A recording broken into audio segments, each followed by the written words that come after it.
مسلم ابن عقیل علیہ السلام کن دو بیٹوں کو کوفہ اپنے ساتھ لے کر آئے تھے؟ مسلم ابن عقیل علیہ السلام اپنے دو بیٹوں محمد اور ابراہیم کو اپنے ساتھ کوفہ لائے تھے۔ مسلم ابن عقیل علیہ السلام کے دونوں بیٹے کتنے سال کے تھے؟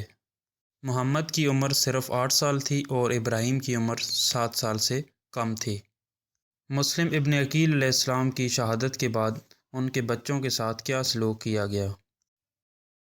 مسلم ابن عقیل علیہ السلام کے شہید ہونے کے بعد محمد اور ابراہیم کو بھی گرفتار کر کے جیل میں ڈال دیا گیا۔ یہ دونوں بھائی جیل سے کیسے باہر آئے؟ 60 ہجری 12 ذی الحجہ کو جب جیلر بچوں کو شام کا کھانا دینے آیا تو اس نے انہیں نماز پڑھتے دیکھا۔ جب لڑکے نماز سے فارغ ہوئے تو ان سے پوچھا کہ آپ کون ہیں؟ جب جیلر کو معلوم ہوا کہ یہ مسلم ابن عقیل کے بیٹے اور عقیل ابن ابی طالب کے پوتے ہیں تو اس نے انہیں بھاگنے دیا۔ بچے جیل سے باہر آ گئے۔ جیل سے رہائی کے بعد دونوں بھائیوں کا کیا پلان تھا؟ ان کا پہلا منصوبہ یہ تھا کہ وہ حسین ابن علی کے پاس جائیں اور انہیں کوفہ نہ جانے کی تنبیہ کریں۔ وہ جہاں بھی گئے عبید اللہ ابن زیاد کے سپاہیوں کی طرف سے سڑکیں بند کر رکھی تھیں۔ انہیں معلوم ہوا کہ کوفہ سے باہر جانا ناممکن ہے۔ جب دونوں بھائی کوفہ سے باہر نہ نکل سکے تو انہوں نے کیا کیا؟ انہوں نے دریا فرات کا پانی پیا اور پھر اپنے آپ کو درخت کے تنے میں چھپا لیا۔ اتنے میں ایک عورت دریا پر پانی لینے آئی۔ اس نے دونوں نوجوان لڑکوں کو دیکھا اور ان سے کہا کہ وہ اس کے ساتھ اس کی مالکن کے پاس جائیں جو ان کی مدد کرے گی۔ عورت کی مالکن ایک مہربان خاتون تھی۔ کچھ دیر لڑکوں سے بات کرنے کے بعد اسے احساس ہوا کہ وہ کون ہیں۔ اس نے انہیں کھانا دیا اور ان سے کہا آپ یہاں دن گزار سکتے ہیں اور میں آپ کی مدد کرنے کی کوشش کروں گی۔ بدقسمتی سے میرا شوہر حارث عبید اللہ ابن زیاد کے لیے کام کر رہے ہیں۔ وہ اس وقت باہر ہیں۔